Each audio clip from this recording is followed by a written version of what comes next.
പ്രിയമുള്ളവർ, ഏറെ സന്തോഷത്തോടെയാണ് ഇതുപോലൊരു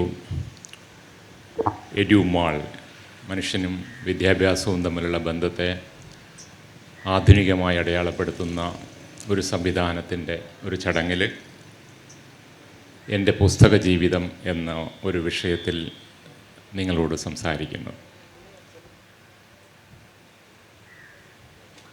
ഞാൻ ആരാണ് എന്ന ചോദ്യം ആണ് മനുഷ്യനെ പുസ്തകങ്ങളോട് അടുപ്പിച്ചിട്ടുണ്ടാവുക എന്ന കാര്യത്തിൽ സംശയമില്ല. ഞാൻ ആരാണ് എന്ന ചോദ്യം തുടങ്ങേണ്ടത് പ്രപഞ്ചത്തെക്കുറിച്ചുള്ള അന്വേഷണങ്ങളിലാണ്. ഈ പ്രപഞ്ചമെന്ന് പറയുന്നത് എത്ര വിശാലമാണ് എന്ന് നമ്മൾ തിരിച്ചറിയുമ്പോഴാണ് ഒരുപക്ഷെ ലക്ഷക്കണക്കിന് നക്ഷത്രങ്ങളും എണ്ണിയാലൊടുങ്ങാത്ത നക്ഷത്രക്കൂട്ടങ്ങളും അതിൽ ഓരോ നക്ഷത്രത്തിനും അതുപോലെ ഒരുപാട് ഉപനക്ഷത്രങ്ങളും ഒക്കെ ചേർന്ന ഒരു പ്രപഞ്ചത്തിലെ സൂര്യൻ എന്നൊരു നക്ഷത്രത്തിൻ്റെ ഒരു ഗ്രഹം, ഒരുപാട് ഗ്രഹങ്ങളിൽ ഒന്ന് മാത്രമായ ഭൂമി, ആ ഭൂമിയിലെ എണ്ണമറ്റ ലക്ഷക്കണക്കിന് ജീവജാലങ്ങളിൽ ഒന്ന് മാത്രമായ മനുഷ്യജീവി, അതിൽ 800 കോടിയോളം വരുന്ന മനുഷ്യരിൽ ഒന്ന് മാത്രമായ ഞാൻ അല്ലെങ്കിൽ നമ്മൾ എന്ന് പറയുന്ന ആ സംവിധാനത്തിൻ്റെ ആ വിശാലതയെ മനസ്സിലാക്കുമ്പോഴാണ് നമ്മൾ എന്താണ് എന്ന് നമുക്ക് മനസ്സിലാവുക. ഞാനീ പറഞ്ഞതെല്ലാം ശാസ്ത്രമാണ്, സത്യമാണ്, യാഥാർത്ഥ്യമാണ്. ഈ മനസ്സിലാക്കലിനെ സാധ്യമാക്കിയത് അല്ലെങ്കിൽ അത് സാധ്യമായ ഏക ജീവിയുടെ പേരുകൂടിയാണ് മനുഷ്യൻ. മറ്റു ജീവികൾക്കൊന്നും നമുക്ക് ചുറ്റുമുള്ള പ്രപഞ്ചത്തിൻ്റെ ആധിക്യത്തെക്കുറിച്ചോ വ്യാപ്തിയെക്കുറിച്ചോ സമഗ്രതയെക്കുറിച്ചുള്ളൊരു ബോധമില്ല. അത് അതിനെ ചുറ്റി മാത്രം അതിൻ്റെ ജീവിതത്തെ ഹ്രസ്വമായ രീതിയിൽ ജീവിച്ച് തീർത്തു പോകുന്ന ജീവികളാണ്. പക്ഷെ മനുഷ്യൻ താൻ എന്താണ്, താൻ എവിടെയാണ്, താൻ എങ്ങനെയാണ് ഉണ്ടായത് എന്നൊക്കെയുള്ള ചോദ്യങ്ങളിലേക്ക് പോയി. ആ ചോദ്യങ്ങളുടെ ഉത്തരങ്ങളായി കാലാകാലങ്ങളിൽ യുഗാന്തരങ്ങളായി നമുക്ക് കിട്ടിയ ഉത്തരങ്ങളാണ് ഞാൻ ഈ പറഞ്ഞ പ്രപഞ്ചത്തിൻ്റെ വിശാലതയെക്കുറിച്ചുള്ള അറിവുകൾ. ഈ അറിവുകൾ നമ്മളെ നിസ്സാരരാക്കുകയാണ്. നമ്മൾ എത്രമാത്രം ചെറിയ ഒന്നാണ് ഈ പ്രപഞ്ചത്തിൽ എന്ന തിരിച്ചറിവിലേക്ക് നമ്മളെ എത്തിക്കുകയാണ്. ഈ പ്രപഞ്ചത്തിൻ്റെ അറിവിനപ്പുറം ജീവി എന്ന രീതിയിൽ നമ്മുടെ അറിവിനെക്കുറിച്ചും നമ്മൾ ധാരണയുണ്ടാകേണ്ടതുണ്ട്. മനുഷ്യൻ മറ്റു ജീവികൾക്ക്, ഒരുപക്ഷെ ഈ ഭൂമിയിലെ ഏറ്റവും നിസ്സാരനായ ജീവി മനുഷ്യനാണ്. നമ്മുടെ ചുറ്റുപാടും നമ്മളൊന്ന് ചിന്തിച്ചാൽ, നോക്കിയാൽ നമുക്ക് മനസ്സിലാവും. നമ്മുടെ വീട്ടിലെ പശുക്കുട്ടി അല്ലെങ്കിൽ ആട്ടിൻകുട്ടി ജനിച്ചു കഴിഞ്ഞാൽ അപ്പം തന്നെ അത് ഓടിത്തുടങ്ങും. അപ്പം തന്നെ അതിൻ്റെ മാതാവിൻ്റെ മുല കുടിക്കാൻ അറിയാം, അതിന് കരയാൻ അറിയാം, അതിന് സന്തോഷിക്കാൻ അറിയാം. മറ്റേത് ജീവി എടുത്തു, മത്സ്യങ്ങൾ, ചെടികൾ, അവരൊക്കെ അവരാൽ മുന്നോട്ട് പോകാനുള്ള സിദ്ധികളുള്ള ജീവിവർഗമാണ്. ഇന്ന് മനുഷ്യനോ? നമ്മളാവണമെങ്കിൽ എത്രമാത്രം സാധ്യതകളിലൂടെ, ആശ്രയങ്ങളിലൂടെ കടന്നു പോകണമെന്ന് ചിന്തിക്കുക. നമ്മൾ ജീവിക്കുമ്പോൾ, ജനിച്ചു വീഴുമ്പോൾ നമുക്ക് എന്തെല്ലാം കുറവുകളുണ്ടായിരുന്നു എന്ന് നമ്മൾ ആലോചിച്ച് നോക്കുക. നമ്മുടെ വീട്ടിലൊരു കുഞ്ഞുണ്ടെങ്കിൽ അത് പെട്ടെന്ന് മനസ്സിലാകും. ആ കുഞ്ഞിന് എന്തെല്ലാമാണ് ഓരോ ദിവസങ്ങൾ കഴിയുമ്പോൾ മാറി മാറി വരുന്നത്, എന്തെല്ലാം സിദ്ധികളാണ് കിട്ടിക്കൊണ്ടിരിക്കുന്നത്, എവിടെയാണ് ഇതിൻ്റെ ഒരു പൂർണ്ണത വരുന്നത്. ആ കുട്ടിയൊന്ന് അനങ്ങണമെങ്കിൽ, ആ കുട്ടിയൊന്ന് മുലപ്പാൽ കുടിക്കണമെങ്കിൽ, ആ കുട്ടി കരഞ്ഞില്ലെങ്കിൽ, ചിരിക്കണമെങ്കിൽ, കുട്ടിക്ക് പല്ല് വരണമെങ്കിൽ, കണ്ണ് കാണും, എത്രയെത്ര ദിവസങ്ങളും എത്രയെത്ര പരസ്പരാശ്രിതത്വങ്ങളും വേണം. ഇത് മറ്റു ജീവികൾക്കൊന്നുമില്ല. ആ കുട്ടി സ്വയം ചിന്തിച്ചു തുടങ്ങണമെങ്കിൽ, നമുക്കൊരു കുട്ടിയെ ജനിച്ച ഉടനെ നമുക്ക് ഭയപ്പെടുത്താൻ പോലും കഴിയില്ല. കാരണം അതിന് ഭയം അറിഞ്ഞുകൂടാ. പക്ഷെ നിങ്ങളൊരു ആട്ടിൻകുട്ടിയെ ജനിച്ച ഉടനെ നിങ്ങളൊന്ന് ശ്രമിച്ചു നോക്കിയേ, അതപ്പം ഭയപ്പെടും. ഇത് മസ്തിഷ്കത്തിൻ്റെ ഒരു പ്രശ്നമാണ്. മനുഷ്യ മസ്തിഷ്കം എന്ന് പറയുന്നത് വളരെ പരിണാമത്തിലെ ഏറ്റവും അവസാനമെന്ന് നമുക്ക് പറയാവുന്ന ഒരു മസ്തിഷ്കമാണ്. പക്ഷേ ആ മസ്തിഷ്കത്തിൻ്റെ സിദ്ധി എന്ന് പറയുന്നത് അത് വളരെ കാലം കൊണ്ട് മാത്രം വളരുന്ന വികസിക്കുന്ന ഒരു മസ്തിഷ്കമാണ്. അത് മറ്റു ജീവികളെ പോലെയല്ല. അതുകൊണ്ടാണ് നമ്മൾ പാരൻറ്റിങ് എന്ന് പറയുന്ന ഒരു സമ്പ്രദായം കണ്ടെത്തിയത്. ആശ്രയത്തിലൂടെ മാത്രം വികസിക്കുന്ന വളരുന്ന ഒരു ജീവിയാണ് മനുഷ്യൻ. നമ്മളെല്ലാം അങ്ങനെ വളർന്നവരാണ്. ആശ്രയത്തിലൂടെ വളരുകയും വികസിക്കുകയും ചെയ്യുമ്പോൾ അതിൽ പരിമിതികളുണ്ടാവും. ഈ ആശ്രയിക്കുന്ന ഘടകങ്ങളുടെ ഗുണനിലവാരം അതിനെ തീർച്ചയായും ബാധിക്കും. ഈ ബാധിക്കലുകൾ കൊണ്ടാണ് നമ്മളൊക്കെ പലരായി മാറിപ്പോയിട്ടുള്ളത്. ജനിതകമായ വ്യത്യാസങ്ങൾ വേറെയുമുണ്ട്. അപ്പോൾ ഇങ്ങനെയാണ് മനുഷ്യൻ എന്ന ജീവിവർഗം ഏറ്റവും നിസ്സാരരായ ഒരു ജീവിവർഗമാണെന്ന തിരിച്ചറിവിലേക്ക് എത്തുന്നത്. പക്ഷേ ആ നിസ്സാരരായ ജീവിവർഗം ഇന്ന് പ്രപഞ്ചത്തിൻ്റെ ലോകത്തിൻ്റെ ഏറ്റവും ശക്തിയായ ഒരു കൂട്ടമായി വികസിച്ചിട്ടുണ്ട് എന്ന് നമ്മൾ തിരിച്ചറിയും. നമുക്കറിയാം, ഇന്ന് ലോകത്തിൻ്റെ നിലനിൽപ്പ് പോലും ഇന്ന് മനുഷ്യൻ്റെ വിവേകത്തിൽ അടിസ്ഥാനപ്പെടുത്തി കിടക്കുകയാണ്. ഒരുപക്ഷെ മനുഷ്യജീവി നിയന്ത്രണമില്ലാതെ, അതിൻ്റെ വിവേകമില്ലാതെ ഉപയോഗിച്ചു കഴിഞ്ഞാൽ ഈ ജീവാംശം പ്രപഞ്ചത്തിൽ നിന്ന് ഇല്ലാതായി പോകുമെന്ന് ഭയപ്പെടുന്നൊരു കാലത്താണ് നമ്മൾ ജീവിക്കുന്നത്. അതെങ്ങനെ സാധിച്ചു? അത് സാധിച്ചതിൻ്റെ പുറകിലുള്ള ഏറ്റവും പ്രധാനപ്പെട്ട തിരിച്ചറിവെന്ന് പറയുന്നത് നമ്മൾ നിസ്സഹായരാണ് എന്ന ബോധ്യം മനുഷ്യവർഗത്തിനുണ്ടായി. നമുക്ക് മറ്റൊരു ജീവിവർഗത്തിൽ നിന്ന് രക്ഷ നേടാൻ പാമ്പിന് വിഷമുള്ളതുപോലെ, ആനയ്ക്ക് തുമ്പിക്കൈയുള്ളതുപോലെ, കൊമ്പുള്ള മൃഗങ്ങളെപ്പോലെ നമുക്കൊന്നുമില്ല, സ്വയം രക്ഷയ്ക്ക് നമുക്കില്ല എന്ന ബോധ്യം മനുഷ്യവർഗത്തിനുണ്ടാവുകയാണ്. ആ ബോധ്യത്തിൽ നിന്ന് നമ്മൾ ഇതിനെയെല്ലാം അതിജീവിക്കണമെന്ന തിരിച്ചറിവ് മസ്തിഷ്കത്തിനുണ്ടാവുകയും അവിടെ നമ്മളൊരു കണ്ടെത്തലുണ്ടാവുകയാണ്. കൂട്ടായ്മയിലൂടെ മാത്രമേ നമുക്ക് വളരാൻ കഴിയുള്ളൂ. മറ്റേതെങ്കിലും ജീവിവർഗം ഇതുപോലെ കൂട്ടായ്മയുണ്ടായിട്ടുണ്ടോ? ഇല്ല. മനുഷ്യൻ ഒറ്റയ്ക്ക് നിസ്സാരനാണെന്ന് തിരിച്ചറിയുകയും കൂട്ടായി ഇതിനെയെല്ലാം അതിജീവിക്കാനുള്ള സിദ്ധിയുണ്ടെന്ന് മനസ്സിലാക്കുകയും ചെയ്തു. അങ്ങനെ മനസ്സിലാക്കിയതിൻ്റെ അടിസ്ഥാനത്തിലാണ് മനുഷ്യവർഗം പ്രപഞ്ചത്തിൻ്റെ ആധിപത്യം നേടിയെടുത്തത്. ആ ആധിപത്യം നേടിയെടുത്തതിൻ്റെ ഭാഗമായിട്ടാണ് നമ്മളിന്ന് പറയുന്ന ശാസ്ത്രം, സത്യം, ലോകത്തിനെ കുറിച്ചുള്ള ധാരണകൾ, മനുഷ്യ ശരീരത്തെക്കുറിച്ചുള്ള ധാരണകൾ, ആരോഗ്യത്തെക്കുറിച്ചുള്ള ധാരണകൾ, മനസ്സിനെക്കുറിച്ചുള്ള ഇതെല്ലാം ഉണ്ടാവുന്നത്. ഇതുണ്ടാവുമ്പോൾ അതെങ്ങനെയാണ് പരസ്പരം തലമുറകളിലേക്ക് കൈമാറ്റം ചെയ്യപ്പെടേണ്ടത്? അറിവുകൾ ഉണ്ടാവുകയാണ് മനുഷ്യൻ്റെ ഏതോ ഒരു അവസ്ഥയിൽ. നമ്മളൊന്നും ജീവിക്കുന്ന പോലെയല്ല മനുഷ്യവർഗം ഉണ്ടായത്. നമ്മൾ സ്വയം ചോദിച്ച് നമ്മളത് മനസ്സിലാക്കേണ്ടതുണ്ട്. ഇന്ന് ഞാനിവിടെ വേദിയിൽ നിൽക്കുന്നു, നിങ്ങളെല്ലാം ഇവിടെ ഇരിക്കുന്നു. ഇങ്ങനെ നിൽക്കാൻ കഴിയാത്ത, നോക്കാൻ കഴിയാത്ത, പരസ്പരം മനസ്സിലാക്കാൻ കഴിയാത്ത, ഭാഷയില്ലാത്ത ഒക്കെ ഉണ്ടായിരുന്ന മനുഷ്യവർഗം ഉണ്ടായിരുന്നു. ഈ മനുഷ്യവർഗം ഇതിനെയെല്ലാം നേടിയെടുത്തതാണ്. ഇരിക്കാനുള്ള കസേര തൊട്ട് സംസാരം കേൾക്കാനുള്ള ഈ മൈക്ക് തൊട്ട് നമ്മുടെ മൊബൈൽ ഫോൺ, അങ്ങനെ നൂറായിരം കാര്യങ്ങൾ നമ്മുടേത് എന്ന് പറഞ്ഞ ജനിച്ചു കൂടുമ്പം നമ്മുടേത് എന്ന് പറയുന്നത് എന്താണ് നമ്മോടൊപ്പം ഉള്ളത് നമ്മൾ ചിന്തിക്കുക. നമ്മുടെ ജീവിതത്തെ സഹായിക്കാൻ അത് ഈ ശരീരം മാത്രമേ ഉള്ളൂ. ആ ശരീരത്തിൻ്റെ നിയന്ത്രതാവായ മസ്തിഷ്കവും. ഈ മസ്തിഷ്കത്തിൻ്റെ പ്രവർത്തനങ്ങൾക്ക് ഈ സാധ്യതയുണ്ടെന്ന് തിരിച്ചറിഞ്ഞുകൊണ്ട് ഏതോ നിമിഷത്തിൽ മനുഷ്യൻ പലതായി വികസിക്കുകയാണ്. ഈ വികാസ പദ്ധതിയിൽ ഏറ്റവും പ്രധാനമായ ഒരു ഉപകരണമായി, ഒരു ഉപാധിയായി മനുഷ്യൻ്റെ കൂടെ എത്തിയ ഒന്നിൻ്റെ പേരാണ് പുസ്തകം. അതെങ്ങനെ ഉണ്ടായി എന്നുള്ള അന്വേഷണം ഒരു പുസ്തക സ്നേഹിയെ സംബന്ധിച്ചിടത്തോളം വളരെ പ്രധാനപ്പെട്ടതാണ്.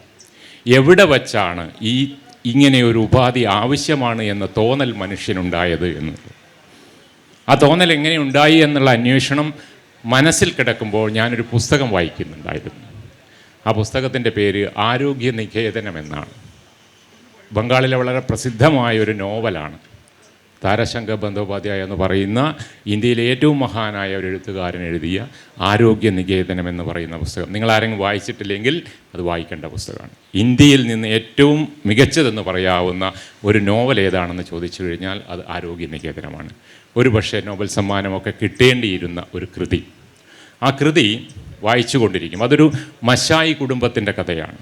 മശായി കുടുംബം എന്ന് പറയുന്നത്, ബംഗാളിലെ മശായി കുടുംബത്തിൻ്റെ ഒരു സാധ്യത എന്ന് പറയുന്നത്, അവർ നാടി പിടിച്ചിട്ട് രോഗത്തെ തിരിച്ചറിയാൻ കഴിയും. മനുഷ്യൻ്റെ നാടി പിടിച്ചാൽ അവനിലുണ്ടാവുന്ന രോഗത്തെയും, ആ രോഗം രിപു എന്നാണ്, രോഗത്തിലൂടെ അവന് മരണമുണ്ടാവുമോ, എപ്പോഴാണ് മരണം സംഭവിക്കുക എന്ന് കൃത്യമായി തിരിച്ചറിയാൻ കഴിയുന്ന ഒരു സിദ്ധി ആ ആയുർവേദ കുടുംബത്തിലെ മനുഷ്യർക്കുണ്ടായിരുന്നു. അവിടെ ജഗത് ബന്ധു മശായി എന്ന് പറയുന്ന വലിയ വൈദ്യൻ, അദ്ദേഹത്തിൻ്റെ മകനായ ജീവൻ മശായി എന്ന് പറയുന്ന രണ്ടാമത്തെ മനുഷ്യൻ. ഈ ജീവൻ മശായിയുടെ ജീവിതമാണ് ഈ ആരോഗ്യ നികേതനം എന്ന് പറയുന്ന പുസ്തകം. ഈ ജീവൻ മശായി എന്ന് നടത്തുന്ന ക്ലിനിക്കിൻ്റെ പേരാണ് ആരോഗ്യ നികേതനം. ഈ മശായി കുടുംബത്തിൻ്റെ ഈ സിദ്ധി അവരിലും അവർ അപ്ലൈ ചെയ്യാറുണ്ട്. അപ്പോൾ പിതാവായ ജഗത് ബന്ധു മശായി ഒരു ദിവസം മകനെ വിളിച്ച് പറയുകയാണ്, മകനെ, ഞാൻ എൻ്റെ നാടി നോക്കിയിട്ടുണ്ട്, എൻ്റെ മരണം അടുത്തിരിക്കുന്നു. ഏതാനും മണിക്കൂറുകളെ എനിക്ക് മരണത്തിനുള്ളൂ. അതുകൊണ്ട് നമുക്ക് ഗംഗാതീരത്ത് പോകണം. കാരണം ഗംഗാതീരത്താണ് അവരുടെയൊക്കെ മരണം, പുണ്യ മരണം എന്നുള്ള രീതിയിൽ അവരൊക്കെ ഇന്നും ബംഗാളിൽ അങ്ങനെയാണ്. അങ്ങനെ അച്ഛനും മകനും കൂടി മരണത്തിനായി ഗംഗാതീരത്തേക്ക് പോവുകയാണ്. ഗംഗാതീരത്ത് പോയി മരണം കാത്തു കിടക്കുന്ന അവസാന നിമിഷങ്ങളിൽ ജഗത് ബന്ധു മശായി മകനോടൊരു കാര്യം പറയുകയാണ്. മകനെ, ഇനി ഏതാനും നിമിഷങ്ങൾ മാത്രമേ എൻ്റെ ജീവിതമുണ്ടാവുകയുള്ളൂ. അവസാനമായി ഞാൻ നിന്നോട് ചോദിക്കുകയാണ്, ഇനി നിനക്ക് എന്നിൽ നിന്ന് എന്തെങ്കിലും അറിയാനുണ്ടോ? ഈ നോവലിൻ്റെ ഈ ചോദ്യം വായിച്ചപ്പോഴാണ് ഞാനൊരു ഞെട്ടലോടെ തിരിച്ചറിയുന്നത്, ഈ ചോദ്യം വളരെ പ്രധാനപ്പെട്ടതാണ്. മരിച്ചു പോകാൻ കാത്തിരിക്കുന്നൊരു മനുഷ്യൻ അയാളുടെ അടുത്ത തലമുറയിലെ മനുഷ്യനോട് ചോദിക്കുകയാണ്, എൻ്റെ ജീവിതം ഇതാ കെട്ടടങ്ങാറായി, എൻ്റെ മസ്തിഷ്കം ഇപ്പോൾ നിശ്ചലമാവും, ഞാൻ അറിവ് കൊണ്ട്, ഞാൻ അനുഭവം കൊണ്ട്, വായിച്ചും പഠിച്ചും മനസ്സിലാക്കിയ അറിവ്, ഈ പ്രപഞ്ചത്തിൽ നിന്ന് ഞാൻ എൻ്റെ മസ്തിഷ്കത്തിലേക്ക് കടത്തിവിട്ട അറിവ് എന്നേക്കുമായി ഇതാ ഈ നിമിഷത്തിൽ അവസാനിക്കാൻ പോകുന്നു. ഞാനും നിങ്ങളുമൊക്കെ മരണമെന്ന് പറയുന്ന നിമിഷത്തിൽ നമ്മുടെ എല്ലാം അറിവ് പൂർണ്ണമായും ഉപയോഗശൂന്യമാവും. ആ തിരിച്ചറിവ് ആ പിതാവിനുണ്ടായതുകൊണ്ടാണ് ആ മശായി കുടുംബത്തിൻ്റെ സിദ്ധി, മകനെ നീ എന്തെങ്കിലും അന്വേഷിച്ച് പറഞ്ഞു കൊടുക്കാനുണ്ടെങ്കിൽ അതിനുള്ള അവസാന നിമിഷം എതാ എന്ന തിരിച്ചറിവോടെ അച്ഛൻ മകനോട് ചോദിക്കുന്നത്. ഇങ്ങനെ നോവലിനെ നമുക്കവിടെ ഉപേക്ഷിക്കാം. പക്ഷേ ഏതോ കാലത്തെ ഏതോ മനുഷ്യൻ, നൂറ്റാണ്ടുകൾക്കപ്പുറത്തെ ഏതോ കാലത്തെ ഏതോ മനുഷ്യൻ അവൻ്റെ അടുത്ത തലമുറയോട് ഇങ്ങനൊരു ചോദ്യം ചോദിച്ചിട്ടുണ്ടാവാം. ഞാനിതാ ഇല്ലാതാകാൻ പോകുന്നു, ഞാൻ നേടിയെടുത്ത അറിവുകളും അനുഭവങ്ങളും എൻ്റെ മരണത്തോടെ ഇല്ലാതാകും, ഇത് നിനക്ക് തരുക എന്ന് പറയുന്നത് ഇതിൻ്റെ തുടർച്ചയ്ക്ക് ആവശ്യമാണ് എന്ന ബോധ്യം മനുഷ്യതലമുറയ്ക്ക് എപ്പോഴോ ഉണ്ടായപ്പോഴാണ് ഇത് സംരക്ഷിച്ചു വെക്കേണ്ടതാണ് എന്ന തോന്നലുണ്ടാവുന്നത്. ഈ സംരക്ഷണം എന്ന് പറയുന്ന ബോധ്യത്തിൽ നിന്നാണ് ആ സംരക്ഷിക്കാനുള്ള ഉപാധികൾ ഉണ്ടാവണമെന്ന തിരിച്ചറിവിലേക്ക് വരുന്നത്. അങ്ങനെ അറിവ് സംരക്ഷിച്ചു വയ്ക്കുവാൻ മനുഷ്യൻ കണ്ടെത്തിയ ഏറ്റവും സമഗ്രവും പൂർണ്ണവുമായ ഉപാധി എന്ന നിലയിലാണ് പുസ്തകത്തെ നമ്മൾ മനസ്സിലാക്കേണ്ടത് എന്നുള്ളതാണ്. ഈ ഒരു സാധ്യത ഉരുത്തിരിഞ്ഞു വന്നതുകൊണ്ടാണ് മുമ്പത്തെ തലമുറ അനുഭവിച്ചതിൻ്റെ, അറിഞ്ഞതിൻ്റെ തുടർച്ച നമുക്കുണ്ടാക്കാൻ കഴിഞ്ഞത്. അല്ലെങ്കിൽ അവരേറ്റെടുത്ത അതേ ദൗത്യം ഓരോ തലമുറയും ഏറ്റെടുക്കുകയും ഈ പറയുന്ന വികാസങ്ങളൊന്നും തന്നെ മനുഷ്യന് സംഭവിക്കുകയുമില്ല. എന്നോ ആരോ കണ്ടുപിടിച്ച സത്യത്തിനും ശാസ്ത്രത്തിനും അപ്പുറത്തേക്ക് പോകാൻ അടുത്ത തലമുറക്ക് കഴിയുന്നു. ആ അറിവിനെ അതിജീവിച്ചുകൊണ്ട് മറ്റൊരറിവിൽ നിന്ന്, ഈ അറിവിൽ നിന്ന് മറ്റൊരറിവിലേക്ക് പടിപടിയായി കയറാൻ മനുഷ്യവർഗത്തിന് സാധിച്ചത് കൊണ്ടാണ് ഇത് സാധിച്ചത്. അതിന് മനുഷ്യനെ ഉപകരിച്ച ഏറ്റവും പ്രധാനപ്പെട്ട ഉപകരണം എന്ന രീതിയിൽ ഞാനീ പറയുന്നത് ഇന്ന് നമ്മൾ കാണുന്ന പുസ്തകത്തെക്കുറിച്ചൊന്നുമല്ല. പുസ്തകം എന്ന് പറയുന്ന ആ കോൺസെപ്റ്റിൻ്റെ ഏറ്റവും പ്രാകൃതവും പ്രാചീനവുമായ രൂപം അങ്ങനെയാണ്, എഴുത്തിലൂടെ, ഭാഷയിലൂടെ. അതിന് സാധ്യമാക്കിയത് എന്താണെന്ന് ചോദിക്കുമ്പോഴാണ് ഭാഷയാണ്. മറ്റു ജീവികളും മനുഷ്യരും തമ്മിലുള്ള, മനുഷ്യവംശവും തമ്മിലുള്ള ഏറ്റവും അതിപ്രധാനമായ മറ്റൊരു പ്രധാന വ്യത്യാസം, വേർതിരിവെന്ന് പറയുന്നത് ഭാഷ കൈകാര്യം ചെയ്യാനുള്ള ശേഷിയാണ്. ഒരുപക്ഷെ ഇന്ന് ശാസ്ത്രം പറയുന്നുണ്ട് മറ്റു പല ജീവികൾക്കും അതിൻ്റേതായ ഭാഷയുണ്ടെന്ന്. പക്ഷെ അതിലപ്പുറമായി സമഗ്രമായ അർത്ഥത്തിൽ ഭാഷയുടെ എല്ലാ പ്രയോഗത്തെയും അതിനെ ഉപയോഗിക്കാനുള്ള സാധ്യത ഒരുക്കിയ ഒരു ജീവിവർഗം മനുഷ്യൻ്റെ ഭാഷയാണ്. ഈ ഭാഷ കൈകാര്യം ചെയ്യാനുള്ള സിദ്ധിയിലൂടെയാണ് മനുഷ്യൻ ഈ എഴുത്തും വായനയും അല്ലെങ്കിൽ അറിവിൻ്റെ സംരക്ഷണം എന്ന മഹാസാധ്യതയെ അവന് മുന്നോട്ട് കൊണ്ടുപോകാൻ കഴിഞ്ഞത്. അപ്പോൾ എവിടെയാണോ മനുഷ്യൻ ഭാഷയെ ചേർത്ത് നിർത്തിയത്, അല്ലെങ്കിൽ മനുഷ്യ മസ്തിഷ്കത്തിന് ഭാഷയുടെ സാധ്യത ഒരുങ്ങിക്കിട്ടിയത് അവിടം തൊട്ടാണ് അറിവ് എന്ന് പറയുന്ന സാധ്യത വരുന്നത്. ആ അറിവിനെ സംരക്ഷിക്കപ്പെടുക എന്ന തോന്നലിൽ നിന്നാണ് അറിവ് സംരക്ഷണത്തിനുള്ള ഉപകരണം എന്ന മറ്റൊരു സാധ്യത വരുന്നത്. ആ സാധ്യതയുടെ പേരാണ് പുസ്തകം എന്നാണ് ഞാൻ ആമുഖമായി പറഞ്ഞു വയ്ക്കുന്നത്. ഈ പുസ്തകമാണ് നമ്മളെ ഈ അനിയന്ത്രിതമായ അറിവുകളുടെ വലിയ തുടർച്ചയിലേക്ക് നമ്മളെ എത്തിച്ചിട്ടുള്ളത് എന്നുള്ളതാണ്. ഈ അറിവ് ഒരു ഭാഗത്ത്, ആ അറിവ് പോലെ അനുഭവത്തിൻ്റെ ഒരു തലം മറുഭാഗത്ത്. അറിവ് അനുഭവത്തിൽ നിന്നാണ് അടിസ്ഥാനപരമായ അറിവുണ്ടാകുന്നത്. ആ അടിസ്ഥാനപരമായ അറിവ് പകർന്നു കൊടുക്കുമ്പോഴാണ്, അതിനെ പൂർണ്ണതയിലേക്ക് എത്തിക്കുമ്പോഴാണ് ഇതിന് തുടർച്ചയുണ്ടാകുന്നത്. ഞാൻ ചില വലിയ മനുഷ്യരുടെ മുന്നിൽ എൻ്റെ വളരെ പ്രധാനപ്പെട്ട ചില വായനക്കാരുടെ, വലിയ പണ്ഡിതന്മാരുടെ മുന്നിൽ ഇരിക്കുമ്പോൾ ഇതെനിക്ക് തോന്നിയിട്ടുണ്ട്. ഈ മനുഷ്യനിതാ മരിച്ചു പോകുന്നു, അദ്ദേഹത്തിന് ധാരാളം അറിവുകളുണ്ട്, അദ്ദേഹം വായിച്ചു കൂട്ടിയതിന് കണക്കില്ല.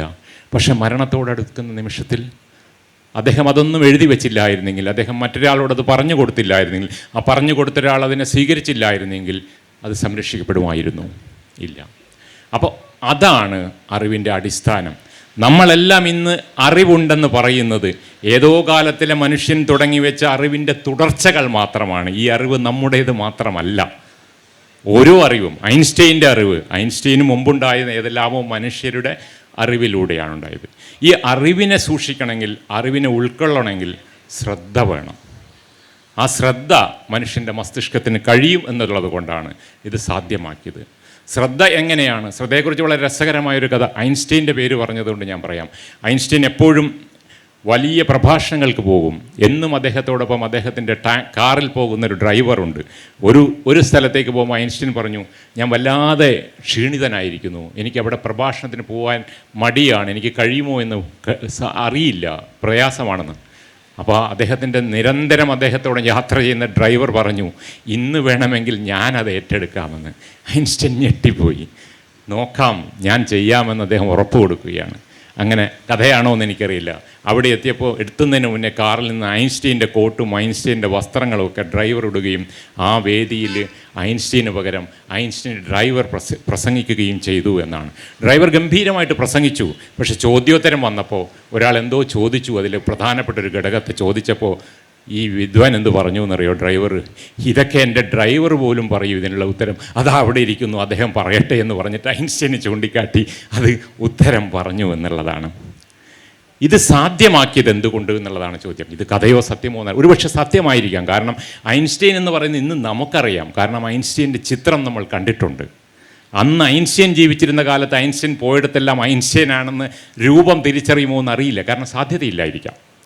ഈ ഫോട്ടോഗ്രാഫൊന്നും ആ രീതിയിൽ അത്രയും പ്രചാരത്തിലില്ല. ഇന്നിപ്പോൾ സോഷ്യൽ മീഡിയയിൽ ഇവിടെ വന്ന് നിൽക്കുന്ന ഏത് മനുഷ്യൻ്റെ ചരിത്രവും നിങ്ങൾക്ക് പറയാൻ പറ്റും. അന്ന് അത് സാധ്യമല്ല. അപ്പോൾ അവിടെ വന്നത് ഐൻസ്റ്റൈൻ പിന്നെ ഡ്രൈവറോട് ചോദിച്ചു, നിങ്ങൾ ഈ പ്രസംഗം എത്ര സ്ഥലത്ത് ചെയ്തിരിക്കുന്നു? ഞാൻ എല്ലായിടത്തും ഇത് വന്ന് കേൾക്കുകയല്ലേ എന്ന് പറയുകയാണ്.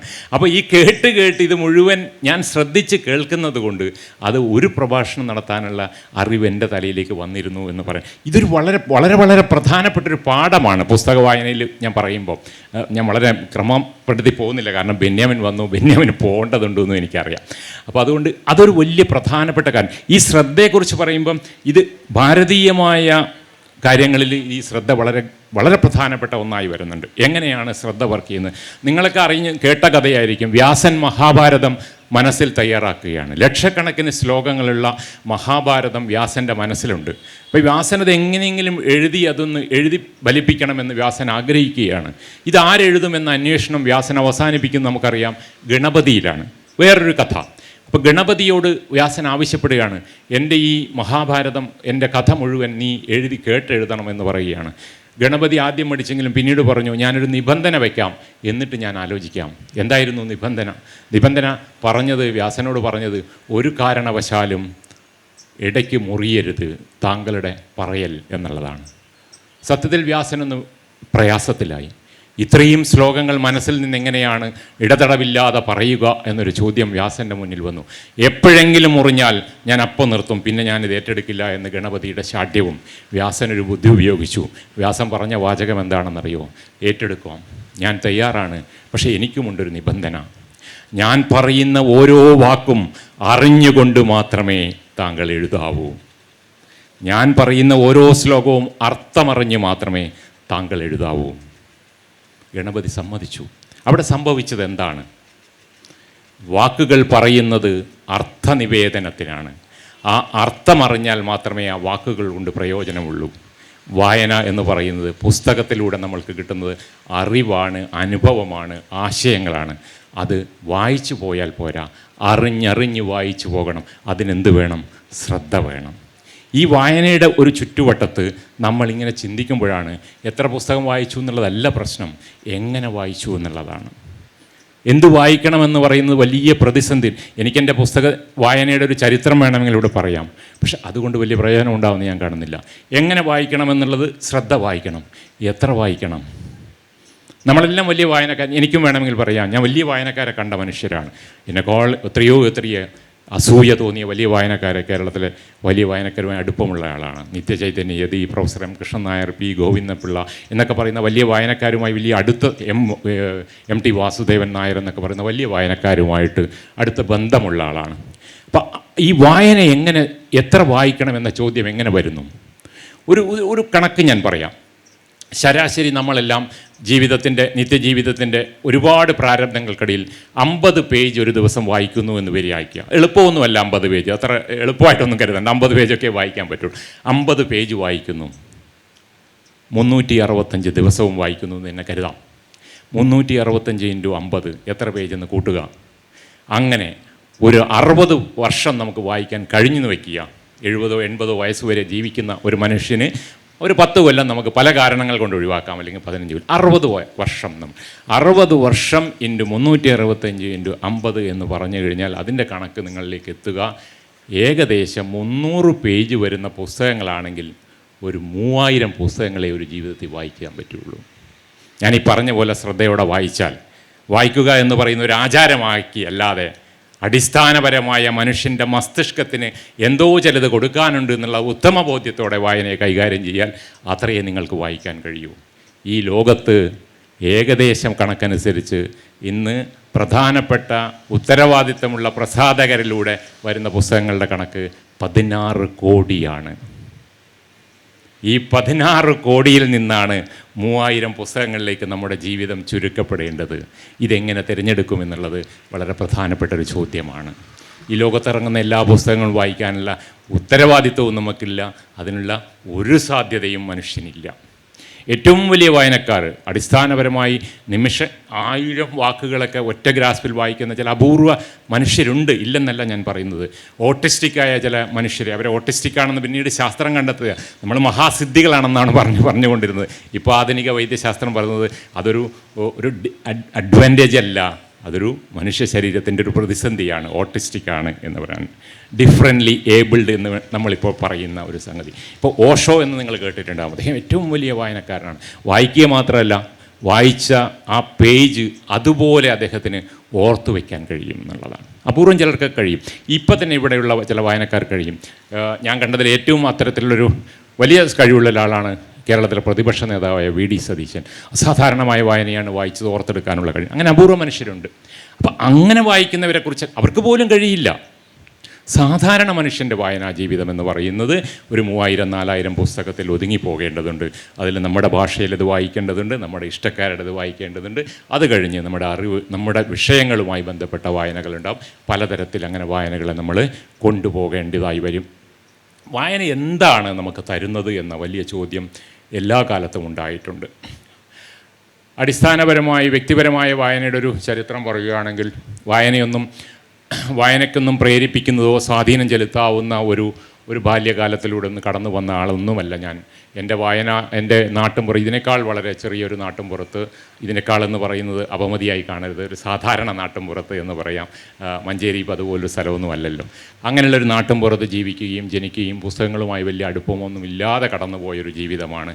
യാദൃശ്ചികമായി ഒരു ആത്മകഥ പറയുന്നത് ശരിയാണോ എന്നറിയില്ല, എന്നാലും പുസ്തകത്തിലേക്ക് വന്നതും ആശയങ്ങളുടെ ലോകത്തേക്ക് വന്നതിനെക്കുറിച്ച് പറയുമ്പോൾ, ഞാൻ 9ാം ക്ലാസ്സിലും മറ്റും പഠിക്കുമ്പോൾ ക്ലാസ്സിലെ ഞങ്ങളന്നൊരു ആനിവേഴ്സറി ആയിരുന്നു. അപ്പോൾ ആനിവേഴ്സറിക്ക് ഞങ്ങളെല്ലാം കുട്ടികളെല്ലാം കൂടി ഒരു നാടകം രംഗത്ത് അവതരിപ്പിക്കാനുള്ള ഒരു വലിയ ശ്രമം നടന്നുകൊണ്ടിരിക്കുകയാണ്. അപ്പോഴാണ് അറിയാതെ അന്നത്തെ പ്രധാന അധ്യാപകൻ ആ വർഷത്തെ മിടുക്കരായ 2 കുട്ടികൾക്കുള്ള സമ്മാനം ഉണ്ട് എന്ന് അനൗൺസ് ചെയ്യുന്നത്. അതിൽ 1ാം സമ്മാനം എൻ്റെ പേരാണ് വിളിക്കുന്നത്. വളരെ സന്തോഷത്തോടെ, ഞെട്ടലും സന്തോഷവുമാണ്. അധ്യാപകനെ വളരെ വ്യക്തിപരമായി അറിയുന്ന ആളാണ്, ഞങ്ങളൊരു സുഹൃത്തുക്കളെ പോലെ പെരുമാറിയ മനുഷ്യനാണ്. നാടകമല്ല, ആ സംഭവത്തിൻ്റെ എല്ലാ കാര്യങ്ങളിലും ഇടപെട്ടാണ്. പക്ഷേ ഈ കാര്യം മാത്രം അദ്ദേഹം രഹസ്യമാക്കി വെക്കുകയും അനൗൺസ് ചെയ്യുകയാണ്. അപ്പോൾ 2ാം സമ്മാനം എൻ്റെ കൂടെ പഠിച്ചൊരു സഹപാഠിക്കാണ്. അവളുടെ പേരും വരികയാണ്. ആദ്യം ജില്ലാ കളക്ടറിൽ നിന്ന് 2ാം സമ്മാനമാണ് കൊടുത്തത്. സഹപാഠി പോയി വാങ്ങിക്കുകയും ചെയ്തു. അവൾക്കപ്പോൾ ഞാനിങ്ങനെ നാടകത്തിന് വേഷമൊക്കെ ഇട്ട് ഇങ്ങനെ കാണുന്നുണ്ട് സ്റ്റേജിലേക്ക്. അപ്പോൾ അവൾ പോയി വാങ്ങിച്ചത് വലിയൊരു പാക്കറ്റാണ്. 1ാം സമ്മാനത്തിന് 2ാമതായി എന്നെ വിളിക്കുന്നു. ഞാൻ ഈ വേഷം കെട്ടിപ്പോവുകയാണ്. ഞാൻ വാങ്ങി, എനിക്ക് നോക്കുമ്പോൾ ഒരു ചെറിയ പൊതി. ഞാൻ വിചാരിച്ചു മാഷ്ക്ക് തെറ്റിപ്പോയി, ആദ്യത്തത് അങ്ങോട്ടും ഇങ്ങോട്ടും മാറിപ്പോയി, എനിക്ക് കിട്ടേണ്ടത് അവൾക്ക് കിട്ടി. എന്നാലും പിന്നെയും ഉടനടി നാടകത്തിൽ പോകണം, ഞാനതൊക്കെ മറന്ന് വീട്ടിലെത്തി പൊതി പൊളിച്ചു നോക്കിയപ്പോൾ അതൊരു പുസ്തകമായിരുന്നു. ആ പുസ്തകത്തിൻ്റെ പേര് ഇപ്പോഴും എൻ്റെ മനസ്സിലുണ്ട്. ജീവിതങ്ങൾ ദർശനങ്ങൾ എന്നാണ് ആ പുസ്തകത്തിൻ്റെ പേര്. ആ പുസ്തകം എഴുതിയത് ആ അധ്യാപകൻ കൂടിയായിരുന്നു. PK ശ്രീധരൻ എന്ന് പറയുന്ന വളരെ പ്രശസ്തനല്ലെങ്കിലും വളരെ പണ്ഡിതനായ ഒരു അധ്യാപകനായിരുന്നു. അപ്പോൾ അദ്ദേഹം സ്വന്തം എഴുതിയ പുസ്തകമാണ് എന്നോട് അടുപ്പമുണ്ടായിരുന്ന അധ്യാപകൻ എനിക്ക് സമ്മാനമായി തന്നത്. മാഷ്ക്ക് തെറ്റിപ്പോയതല്ല എന്ന് തിരിച്ചറിയാൻ എനിക്ക് കുറച്ച് സമയമെടുത്തു എന്നേ ഉള്ളൂ. ആ കുട്ടിക്ക് വേറെന്തോ ബൊക്കയോ വേറെന്തോ പ്ലാസ്റ്റിക്കിൻ്റെ സാധനമായിരിക്കും കൊടുത്തിട്ടുണ്ടാവുക. അതിൻ്റെ വലുപ്പം അങ്ങനെയാണ്. അപ്പോൾ ജീവിതത്തിൽ ആദ്യത്തെ ഒരു പാഠമാണ് വലുപ്പമല്ല പ്രധാനമെന്ന് പറയുന്നത്. അപ്പോൾ അറിവ് ഇങ്ങനെയാണ് വരിക. അപ്പോൾ എൻ്റെ ആദ്യ പാഠങ്ങളിലൊന്ന് വലുപ്പമല്ല പ്രധാനം. അങ്ങനെ ആ പുസ്തകം ഞാൻ അന്ന് തന്നെ വായിച്ചു തുടങ്ങിയും എനിക്ക് ഒട്ടും മനസ്സിലാവില്ല. അത് അടിസ്ഥാനപരമായി പാശ്ചാത്യ ദർശനത്തിൻ്റെ ഒരു ചെറിയ ചരിത്രമായിരുന്നു. പ്ലാറ്റോയും സോക്രട്ടീസും അരിസ്റ്റോട്ടിലും തുടങ്ങി നീഷയും ഹെഗലും ഒക്കെ പറഞ്ഞ് കാർൽ മാർക്സും ഒക്കെ പോയി ബർട്ടൺ റസ്സലിൽ അവസാനിപ്പിക്കുന്ന ഒരു ചെറിയ ജീവചരിത്ര കുറിപ്പുകളടങ്ങിയ ഒരു പുസ്തകമായിരുന്നു. എന്നെ ജീവിതത്തെക്കുറിച്ച് ചിന്തിക്കാൻ പ്രേരിപ്പിച്ചൊരു പുസ്തകമെന്ന് ഞാൻ പറയും. അടിസ്ഥാനപരമായി മനുഷ്യൻ്റെ ആദികളിലൊന്ന് ഞാൻ ആരാണ് എന്ന ചോദ്യമാണ്. ശാസ്ത്രവും അറിവും ഒക്കെ അവിടെ നിൽക്കുമ്പോഴും ഓരോ മനുഷ്യനും നമ്മൾ എന്താണ്, ഞാൻ ആരാണ് എന്ന ചോദ്യം വരും. കാരണം വ്യക്തി എന്ന നിലയിലും ബാഹ്യശക്തികൾ നമ്മളിലേക്ക് ഇടപെടുന്ന സമ്മർദ്ദങ്ങൾക്കിടയിലും നമ്മൾ വല്ലാതൊരു അന്തം വിടലുണ്ടാവും. അപ്പോൾ നമുക്ക് ചുറ്റും ഒരുപാട് മനുഷ്യരുണ്ട്. ഓരോ ആളും ഈ ജീവിതത്തിൽ അവനവൻ്റെ അസ്തിത്വം നിലനിർത്താൻ അത് മുന്നോട്ട് എന്ന് കാണിക്കാൻ വേണ്ടിയുള്ള വെമ്പലിൽ നടക്കുമ്പോൾ നമ്മൾ ആരാണ് എന്ന ചോദ്യം അടിസ്ഥാനപരമായി മനുഷ്യനുണ്ടാവും. അങ്ങനെയുള്ളൊരു ചോദ്യം ചോദിച്ച ഏതോ കാലത്തിൻ്റെ മനുഷ്യരാണ് ഈ ദർശനത്തെ തത്വചിന്ത എന്ന രീതിയിൽ കൊണ്ടുവന്നത്. അപ്പം അങ്ങനെ തത്വചിന്ത ജീവിതാർത്ഥങ്ങൾ തേടുന്ന ഒരു ശാസ്ത്രമുണ്ട്, ജീവിതാർത്ഥങ്ങൾ തേടേണ്ടതുണ്ട്. അതിലൂടെയാണ് സമൂഹം എന്ന് പറയുന്ന വലിയ പ്രക്രിയ ഉണ്ടായിട്ടുള്ളൂ എന്ന തിരിച്ചറിവ് ആ പുസ്തകം എനിക്ക് തരികയാണ്. അത് ഇന്നും ദർശനം എന്ന് പറയുന്നത് അടിസ്ഥാനപരമായി മനുഷ്യവംശത്തിൻ്റെ ആന്തരികമായ ജീവിതത്തിന് ഏറ്റവും അത്യാവശ്യമായ ഒന്നാണ് എന്ന് കരുതുന്ന ഒരാളാണ് ഞാൻ. നിർഭാഗ്യവശാൽ ഇന്ന് ആ വിഷയത്തിന് അത്തരം അന്വേഷണങ്ങൾക്ക് സാങ്കേതിക വിദ്യയുടെ വലിയ കടന്നുകയറ്റം ചെറിയ ഇടവ് വരുത്തിയിട്ടുണ്ട്. അതിൻ്റെ പ്രതിസന്ധി മനുഷ്യവംശം നേരിടാൻ പോവുകയാണ്. ഈ അന്വേഷണം എങ്ങനെയാണ് നമ്മുടെ ജീവിതത്തെ ഏറ്റവും നല്ല രീതിയിൽ കൊണ്ടുപോകാൻ കഴിയുക എന്ന് സംവിധാനം ചെയ്യേണ്ടതുണ്ട്. ജീവിതം എന്ന് പറയുന്ന മറ്റു മൃഗങ്ങളെപ്പോലെ മറ്റു ജീവികളെപ്പോലെ വന്ന വഴിക്ക് ഇല്ലെങ്കിൽ അനുഭവിക്കേണ്ട രീതിയിൽ പോവേണ്ടതല്ല. ഒരു സമൂഹം, ഞാൻ നേരത്തെ പറഞ്ഞ കൂട്ടായ ജീവിതത്തിലൂടെ മാത്രമേ അതിജീവനം സാധ്യമാവുകയുള്ളൂ. കൂട്ടായ ജീവിതം വരുമ്പോൾ അതിനൊരു ക്രമം വേണം, അതിനൊരു സംവിധാനം വേണം എന്ന തിരിച്ചറിവുണ്ടാവുകയാണ്. ഈ രാഷ്ട്രീയ എന്തുകൊണ്ടാണ് ജനാധിപത്യം എന്ന് പറയുന്നൊരു സംവിധാനം ലോകത്തിലെ ഏറ്റവും പ്രധാനപ്പെട്ട മനുഷ്യരാശിയെ മുന്നോട്ട് കൊണ്ടുപോകുന്നതിന് അടിസ്ഥാനപരമായി അതില്ലാതെ പോയാൽ പ്രയാസമാണ് നമ്മൾ മനസ്സിലാക്കിയത്. ഈ കൂട്ടായ്മയിലൂടെ മുന്നേറുക എന്ന് പറയുന്ന അടിസ്ഥാനത്തിലാണ്. അപ്പോൾ ജനാധിപത്യത്തിൻ്റെ വേരുകൾ ഈ ആദ്യത്തെ തിരിച്ചറിവിലാണ്. നമ്മൾ ഒറ്റയ്ക്കല്ല ഈ ലോകത്തെ മുന്നോട്ട് കൊണ്ടുപോകുന്നതാണ് ആ തിരിച്ചറിവിൽ. അങ്ങനെ ഈ സാമൂഹ്യ ക്രമത്തിലേക്ക് വരിക എന്ന് പറയുന്നതിന് മനുഷ്യൻ്റെ രീതിയിൽ എന്തൊക്കെ ചെയ്യേണ്ടതുണ്ട് എന്നുള്ളത്. നീതിബോധം, സാഹിത്യവായനെക്കുറിച്ചൊക്കെ പറയാൻ തൽക്കാലം നിർവാഹമില്ല, കാരണം അവർക്ക് നിർദ്ദയുണ്ട്. അപ്പോൾ സാഹിത്യം നമ്മളോട് പറഞ്ഞത് നീതിയെക്കുറിച്ചാണ്, സമത്വത്തെക്കുറിച്ചാണ്. ഈ ജീവിതത്തിൽ എനിക്കെന്തെല്ലാമുണ്ടോ, എൻ്റെ സാധ്യതകൾ എന്തെല്ലാമാണോ, ആ സാധ്യതകൾക്ക് എന്നെപ്പോലെ എന്നോടൊപ്പമുള്ള ഓരോ ആൾക്കും അവകാശമുണ്ട് എന്ന സ്വയം തോന്നലുണ്ടാവണം. അല്ലാതെ നീതി എന്ന് പറയുന്നത് അത് തനിക്ക് നഷ്ടപ്പെടുമ്പോൾ മാത്രം തനിക്ക് തോന്നേണ്ട ഒന്നല്ലെന്ന ബോധ്യം, അതാണ് മനുഷ്യവംശത്തിൻ്റെ ബോധ്യം. ആ ബോധ്യം നഷ്ടപ്പെടുമ്പോഴാണ് നമ്മൾ മനുഷ്യരല്ലാതായി മാറുന്നത്. അവിടെ നമ്മൾ മതജീവികളായി മാറും, ജാതിജീവികളായി മാറും, വംശീയ ജാതികളായി, രാഷ്ട്രങ്ങൾ അടിസ്ഥാനപരമായി ഇതെല്ലാം ഉണ്ടാക്കിയത് മതം, ദൈവം, മതം, അവിടെ തുടങ്ങണം. ദൈവം, മതം, ജാതി, രാഷ്ട്രം, രാജ്യം, സംസ്ഥാനം, ഇങ്ങനെ പറയുന്ന എല്ലാ വിഭജനങ്ങളും ഉണ്ടാക്കിയത് ഈ ക്രമത്തിൻ്റെ അതാത് കാലത്ത് ആവശ്യമായ ചില ആവശ്യങ്ങളുടെ മാത്രം പ്രസക്തിയാണെന്നും ചിലതൊക്കെ വിട്ടുപോകാതെ അധികാര ക്രമീകരണങ്ങൾ അതിനെ പിടിച്ചു കൂടെ കൊണ്ടുവരുന്നതാണ്, നമ്മളതിലേക്ക് ഇട്ടുകളയുന്നതാണെന്ന് നമ്മൾ തിരിച്ചറിയണം. ആ തിരിച്ചറിവിലാണ് നീതിയെക്കുറിച്ചുള്ള ചിന്ത ഉണ്ടാകും. നമ്മളിങ്ങനെ ഏത് തരത്തിലുള്ള ക്രമത്തിൽ വീണുപോയാലും അവിടെ അനീതി ഉണ്ടാവും, അപരത്വമുണ്ടാവും. ഞാൻ ഇന്ന ജാതിയാണ് എന്ന് പറഞ്ഞാൽ അവിടെ അപരത്വമുണ്ട്. ഞാൻ മനുഷ്യജാതി എന്ന് പറയുമ്പം തന്നെ അവിടെ ഒരു അപരത്വമുണ്ട്. മറ്റു ജീവികൾ തനിക്കു വേണ്ടി കൊല്ലപ്പെടാൻ സാധ്യതയുള്ളതാണ്, ഇല്ലെങ്കിൽ അവരാക്രമിക്കാനുള്ള ഒരു സിദ്ധി നമുക്കുണ്ട്, അല്ലെങ്കിൽ അവകാശം നമുക്കുള്ള ബോധ്യമാണത്. അത് മറ്റ് പിന്നീടുള്ള ഓരോ ക്രമങ്ങളിലും സാമൂഹ്യ ക്രമങ്ങളിലും ഉണ്ടാകും. അപ്പോൾ ഈ സാമൂഹ്യ ക്രമങ്ങൾ എന്ന് പറയുന്നത് അതാത് കാലത്ത് മനുഷ്യൻ്റെ കൂട്ടായ്മയുടെ ആവശ്യമായിട്ട് വന്നതാണെന്നും അവ ഉപേക്ഷിക്കപ്പെടേണ്ടതാണെന്നുമുള്ള അടിസ്ഥാന ബോധ്യങ്ങൾ ഉണ്ടാകുന്നത് ഈ ദർശനവുമായിട്ടുള്ള വായനയിലാണ്. അങ്ങനെയാണ് ജാതിയെ, മതത്തെ, ദൈവത്തെയൊക്കെ ഉപേക്ഷിക്കാൻ എനിക്ക് കഴിഞ്ഞത്. അങ്ങനെ മനുഷ്യർ ഉപേക്ഷിക്കും മാത്രമേ മനുഷ്യവംശം എന്ന കൂട്ടായ്മ ഉണ്ടാവുള്ളൂ. മറ്റ് നമ്മളിടുന്നതും നമ്മൾ ചിന്തിക്കുന്നതും നമ്മുടെ വസ്ത്രവും ഭക്ഷണവും ഒക്കെ നമ്മുടെ ഇഷ്ടങ്ങൾ മാത്രമായി മാറണം, മറ്റൊരാളുടെ ഇഷ്ടമാവരുത്, ഒരു സമ്മർദ്ദത്തിൻ്റെ ഭാഗമാവരുത് എന്ന തിരിച്ചറിവുണ്ടാവുന്നത്. ഈ തിരിച്ചറിവുകൾക്ക് ഉള്ളിലൂടെയാണ് നമ്മൾ വികാസം കൊള്ളുന്നത്. ഇന്നിപ്പോൾ ഇത് പല രീതിയിൽ ഞാൻ പറഞ്ഞ് അവസാനിപ്പിക്കാം, കാരണം ബെന്യാമിനോട് ഞാൻ വാക്ക് കൊടുത്തതാണ്, അദ്ദേഹത്തിന് തിരിച്ചു പോകേണ്ടതുണ്ട്. ഏറ്റവും പ്രധാനപ്പെട്ട ഇന്ന് നേരിടുന്ന വെല്ലുവിളി, വായന നേരിടുന്ന വെല്ലുവിളിയെക്കുറിച്ച് പറഞ്ഞുകൊണ്ട് ഞാൻ അവസാനിപ്പിക്കാം. അടിസ്ഥാനപരമായി ഇന്ന് ലോകത്തിൻ്റെ ക്രമം എന്ന് പറയുന്നത് മറ്റൊരു തലത്തിലേക്ക് പോയിരിക്കുകയാണ്. ഞാൻ ഈ നേരത്തെ പറഞ്ഞ സാമൂഹിക ക്രമങ്ങളെ മുഴുവൻ ഇല്ലാതാക്കാൻ സാധ്യതയുള്ള ഒരു സാങ്കേതിക ഒരു വിപ്ലവം നടന്നുകൊണ്ടിരിക്കുകയാണ്. മുഴുവൻ എന്ന് പറഞ്ഞു കഴിഞ്ഞാൽ ഒരു പക്ഷേ ലോകത്ത് ദൈവത്തെക്കുറിച്ചുള്ള ചിന്തകൾ പോലും ഈ സാങ്കേതിക വിദ്യ, അങ്ങനെ ചില ഗുണങ്ങളുണ്ട്, മതങ്ങളെ ഇല്ലാതാക്കാം, ജാതിയെ ഇല്ലാതാക്കാം, എല്ലാം. അതിലുപരിയായി മനുഷ്യൻ്റെതായ സിദ്ധികളെ, മനുഷ്യൻ്റെതായ മാനുഷികതയെ ഇല്ലാതാക്കാൻ അതിന് കഴിയും. ഇന്ന് ലോകം ആരുടെ കൈകളിലാണ് എന്ന ചിന്ത നമ്മൾ ചിന്തിക്കണം. ഈ പറഞ്ഞ ഭാഷ കൈകാര്യം ചെയ്യാനുള്ള സിദ്ധി മനുഷ്യൻ ഇന്ന് മറ്റൊരു ജീവിക്ക് വിട്ടുകൊടുത്തിരിക്കുന്നു. ഭാഷ കൃത്രിമമായി കൈകാര്യം ചെയ്യാൻ കഴിയുന്ന സാങ്കേതിക വിദ്യ ഉണ്ടായിരിക്കുന്നു, ആർട്ടിഫിഷ്യൽ ഇൻ്റലിജൻസ്, റോബോട്ട്സ് എന്ന് പറയുന്നത്. ഈ ഭാഷ കൈകാര്യം ചെയ്യുന്നതിലൂടെ അവൻ ഇമാജിനേഷൻ കൈകാര്യം ചെയ്തു തുടങ്ങിയാൽ ആശയങ്ങൾ കൈകാര്യം ചെയ്തു തുടങ്ങുന്നു. ഇതൊക്കെ സാധ്യമാവുന്നൊരു കാലത്താണ് ഞാൻ ഈ പറയുന്ന നിമിഷത്തിൽ. പണ്ട് ഈ ആശയങ്ങളുടെ, ഇത്തരം പ്രവർത്തനങ്ങളുടെ, ഇത്തരം പ്രക്രിയകളുടെ വികാസം വളരെ കാലമെടുത്ത് നടന്നിരുന്നെങ്കിൽ ഇന്ന് നമ്മൾ ഈ പറയുന്ന നിമിഷത്തിൽ ഇത് അതിൻ്റെ 10 മടങ്ങ് വേഗത്തിലേക്ക് കടന്നു പോയിക്കൊണ്ടിരിക്കുന്നുണ്ടാവും. ഈ സാധ്യത എങ്ങനെയാണ് മനുഷ്യൻ്റെതായ സിദ്ധികളെ, മനുഷ്യൻ്റെതായ സാധ്യതകളെ പരിമിതപ്പെടുത്തുക എന്ന വലിയ ചോദ്യം വായനയിലൂടെ എനിക്കുണ്ടാവുന്നുണ്ട്. ഒരുപക്ഷെ ഇമാജിനേഷൻ മനുഷ്യൻ എങ്ങനെയാണ് ഇവിടം വരെ എത്തുന്നത്? അവിടെയാണ് സാഹിത്യത്തിൻ്റെ തലം പറയേണ്ടത്. മനുഷ്യൻ ഏറ്റവും കൂടുതൽ ഈ യാത്രയിൽ സഹായിച്ചത് ഇമാജിനേഷനാണ്. ഇമാജിൻ ചെയ്യാനുള്ള, അതിന് നമ്മൾ കാണുന്നതിനും നമ്മൾ അനുഭവിക്കുന്നതിനും അപ്പുറത്തൊരു യാഥാർത്ഥ്യം ഉണ്ടായേക്കാമെന്ന ഒരു തോന്നലിലൂടെ അത് കണ്ടെത്തുക, സ്വപ്നത്തിലെന്ന പോലെ അത് കണ്ടെത്തുക, അതിനെ പ്രാവർത്തികമാക്കുക. അതാണ് സാഹിത്യം ചെയ്തത്. എൻ്റെ ജീവിതത്തിൻ്റെ പരിമിതികളെ, ഞാനെന്ന വ്യക്തിയുടെ ഹ്രസ്വമായ ശാരീരികമായ പരിമിതികൾക്ക് അപ്പുറത്തേക്ക് കടന്ന് മറ്റൊരാളുടെ ജീവിതം സാധ്യമാണ്, അത് കാണാനും അനുഭവിക്കാനും. ഞാൻ എപ്പോഴും പറയാറുണ്ട്, ഞാൻ ഇമ്രോ നെമ്രോവസ്കി എന്ന് പറയുന്ന, പേര് തിരിപോയോ എന്നറിയില്ല, ഒരു റഷ്യൻ 1900 ഹോളോകോസ്റ്റിൽ മരിച്ചുപോയൊരു റഷ്യൻ എഴുത്തുകാരിയാണ്. അവരുടെ ഒരു നോവലുണ്ട്, പേരും വിട്ടു. ആ നോവൽ ഞാൻ വായിച്ചു വരുമ്പോൾ ആ നോവലിൻ്റെ കഥയെന്ന് പറയുന്നത് ഒരു രണ്ട് വ്യവസായ പാർട്ട്ണർമാർ ഇടയ്ക്ക് വെച്ച് അവർ അസ്വസ്ഥതകൾ ഉണ്ടാവുകയും ഒരാൾ വലിയ സാമ്പത്തിക പ്രതിസന്ധിയിലേക്ക് പോവുകയാണ്.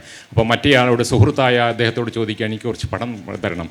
അദ്ദേഹം അത് നിഷേധിക്കുന്നു. അങ്ങനെ നിഷേധിച്ച് ക്ലേശങ്ങളിൽപ്പെട്ട ഈ രണ്ടാമൻ ആത്മഹത്യ ചെയ്യുന്നു. അപ്പോൾ ആത്മഹത്യ ചെയ്തപ്പോൾ ആദ്യത്തെ സുഹൃത്ത് ആത്മഹത്യ ചെയ്ത സുഹൃത്തിൻ്റെ വീട്ടിലേക്ക് പോയി ആ ശവദാഹം കഴിഞ്ഞിട്ട് ട്രെയിനിലിങ്ങനെ യാത്ര ചെയ്യാണ്. ട്രെയിനിലിങ്ങനെ യാത്ര ചെയ്ത് വരുമ്പോൾ അയാളുടെ മനസ്സിലേക്ക് അയാളുടെ ചിന്തകൾ ഉണ്ടാവുകയാണ്. ഈ സുഹൃത്തുമായുള്ള ബന്ധം, താൻ അയാൾക്ക് പൈസ കൊടുത്തില്ലല്ലോ, അയാൾ മരിക്കേണ്ടി വന്നല്ലോ, അയാളുടെ കുടുംബം എങ്ങനെ, ഇങ്ങനെയുള്ള ചിന്തകൾ ഇങ്ങനെ ഉണ്ടായി വരുമ്പോൾ പെട്ടെന്ന് രാത്രിയിൽ ട്രെയിനിൽ വെച്ച് അദ്ദേഹത്തിന് ഹൃദയാഘാതം ഉണ്ടാകുന്നതെന്നാണ് നെമ്രോവസ്കി എഴുതി വെച്ചിട്ടുള്ളത്. ഈ ഹൃദയാഘാതം അവരെഴുതിയത് വെച്ച് വായിച്ചപ്പോൾ ഞാൻ അക്ഷരാർത്ഥത്തിൽ അസ്വസ്ഥനായിട്ടുണ്ട്. ഞാൻ എപ്പോഴും പറയും, ഇതുവരെ എനിക്ക് ഹൃദയാഘാതം ഉണ്ടായിട്ടില്ല, ഭാവിയിൽ ഉണ്ടായാലും അത് നിമ്രോവസ്കി എഴുതി വെച്ച ഹൃദയാഘാതത്തിൻ്റെ അത്ര ആഘാതം എനിക്കുണ്ടാവില്ല. ഇതാണ് സാഹിത്യത്തിൻ്റെ ഏറ്റവും വലിയ ശക്തി എന്ന് പറയുന്നത്. ഈ സാഹിത്യത്തിൻ്റെ ശക്തി ഉണ്ടാക്കിയത് ഇമാജിൻ ചെയ്യാനുള്ള കഴിവാണ്. ഈ ഇമാജിനേഷൻ്റെ കഴിവ് കൂടി മനുഷ്യവംശത്തിന് നഷ്ടപ്പെടുമോ എന്ന വലിയ ആദിയാണ് ഇന്ന് ലോകത്തിൻ്റെ മുന്നിലുള്ളത്. ആ ആദി ഉണ്ടാവാനുള്ള പ്രധാന കാരണം എന്ന് പറയുന്നത് മനുഷ്യൻ്റെ ബിഹേവിയറൽ മോഡിഫിക്കേഷൻ, നമ്മുടെ സ്വഭാവത്തിൽ നമ്മുടെ നൈസർഗികമായ വാസനകളിൽ ഇടപെട്ട് അതിനെ മാറ്റിയെടുക്കാനുള്ള സിദ്ധി ആർട്ടിഫിഷ്യൽ ഇൻ്റലിജൻസിലൂടെ ചില കമ്പനികൾ നേടിയെടുത്തിട്ടുണ്ട് എന്നുള്ളതാണ്. നിർഭാഗ്യവശാൽ ആ കമ്പനികളുടെ നിയന്ത്രണത്തിലാണ് ഇന്ന് ലോകം. അവരെ നയിക്കുന്ന ടെക്നോ ഫ്യൂഡലിസം എന്ന് പറയുന്ന ഒരു പ്രത്യയശാസ്ത്രമാണ് ഇന്ന് ലോകത്തെ ജനാധിപത്യത്തെ ഇല്ലാതാക്കിക്കൊണ്ടിരിക്കുന്നത്. അവരുടെ ഇടപെടലുകളുടെ ഞാനും നിങ്ങളും ഉൾപ്പെട്ട മനുഷ്യവംശത്തിലെ ഓരോ മനുഷ്യൻ്റെയും നൈസർഗിക ബോധത്തെ ഇല്ലാതാക്കുകയും അവരാൽ നിയന്ത്രിക്കപ്പെടുന്ന സാമാന്യം ജീവനുള്ള യന്ത്രങ്ങളായി നമ്മൾ ഓരോരുത്തരും അധപ്പതിക്കുകയും ചെയ്താൽ ഈ സാഹിത്യവും അറിവ് തേടലുമൊക്കെ നമ്മളിൽ നിന്നില്ലാതാകും. അതിൻ്റെ സൂചനകളാണ് നമ്മളെല്ലാം ഇന്ന് നമ്മുടെ കയ്യിലുള്ള മൊബൈൽ ഫോണിലേക്ക്, റീൽസിലേക്കും ഇൻസ്റ്റഗ്രാമിലേക്കും അതിതീവ്രമായി ആകർഷിക്കപ്പെടുകയും അതിൽ നിന്ന് പിന്മാറുക എന്ന് പറയുന്നത് അസാധ്യമാവുന്ന രീതിയിൽ ആവുകയും ചെയ്തു.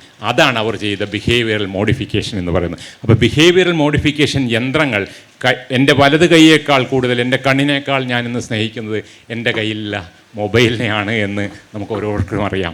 ഇതൊരു വലിയ പ്രതിസന്ധിയാണ്.